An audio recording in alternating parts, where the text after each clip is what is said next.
Have you noticed how many therapy apps there are these days? Oh, yeah. It seems like mental health support is moving right into our pockets. Sure. But is that a good thing? Right. Is this really the future of therapy? Or are there downsides too?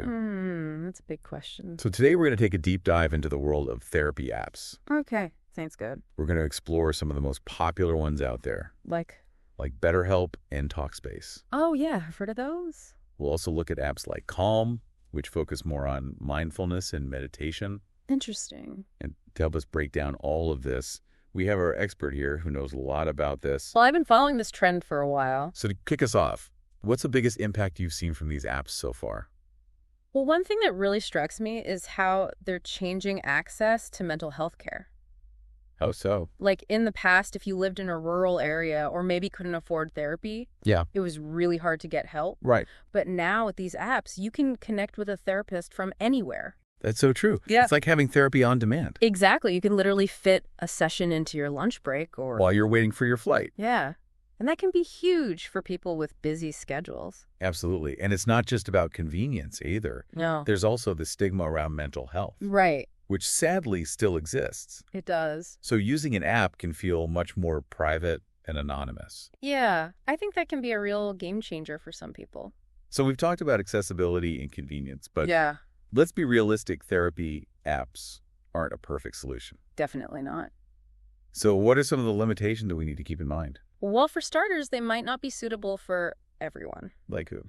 So if someone is dealing with severe depression or anxiety, Okay. or maybe even suicidal thoughts, That's serious. they probably need more intensive support. Then an app can provide. Right. I see what you mean. It's kind of like comparing a virtual museum tour to actually visiting the museum. Oh, yeah, I get it. You might get a taste of it online, but you miss out on the real experience. And the human connection, Exactly. That face-to-face interaction with a therapist. where you feel truly heard and seen. And you pick up on those nonverbal cues. That's hard to replicate through a screen. It can be. And speaking of screens, another thing that worries me is data privacy. Oh, yeah, that's a big one. You're sharing such personal information with these apps. You are. It does make you think twice. It definitely does. So how can people make sure they're choosing a safe and trustworthy app? Well, first, you really need to do your research. Okay. Look for apps that use encryption to protect your conversations. Encryption. Yeah, that means your messages are scrambled so no one can read them except you and your therapist. Oh, I see. And check their privacy policy, too. What should we look for there? Make sure they explain how they handle your data and who they share it with. Good point. You don't want any surprises there. Now let's talk about a specific app. Sure. BetterHelp. It's one of the most popular ones out there. Oh, yeah, I've seen their ads. They say they have over 2 million users. Wow, that's a lot. They offer text therapy, phone calls, and video sessions. Seems like they have a lot of options. They do, but they've also faced some criticism. Like what? Some people have raised concerns about the transparency of their therapist qualifications. Like their credentials? Exactly. So people want to know more about their background and training? Right, and there have been issues with their subscription model, too. Really? Some users have found it confusing and potentially even more expensive than traditional therapy. Yeah, that's not good. So it sounds like you really need to do your homework before signing up with any app. Absolutely. Now, another popular app is Talkspace. Yeah, I've heard of them. So what sets them apart? Well, they really emphasize the ability to choose your therapist. How so? You can browse through profiles and see their specialties and approach to therapy. That's cool. You can find someone who's a good fit for you. Exactly. And they also offer psychiatry services. So you can get medication management as well.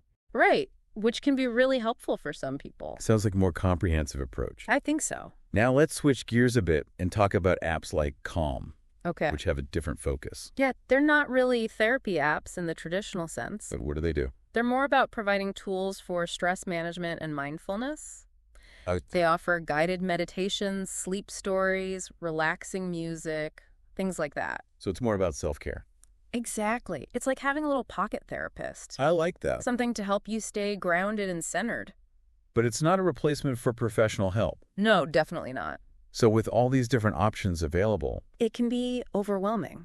how do you know which approach is right for you? Yeah, that's a tough question. Is it all about convenience or Maybe the type of support you're looking for. or maybe something else entirely? It's probably a combination of factors. So what's the bottom line here?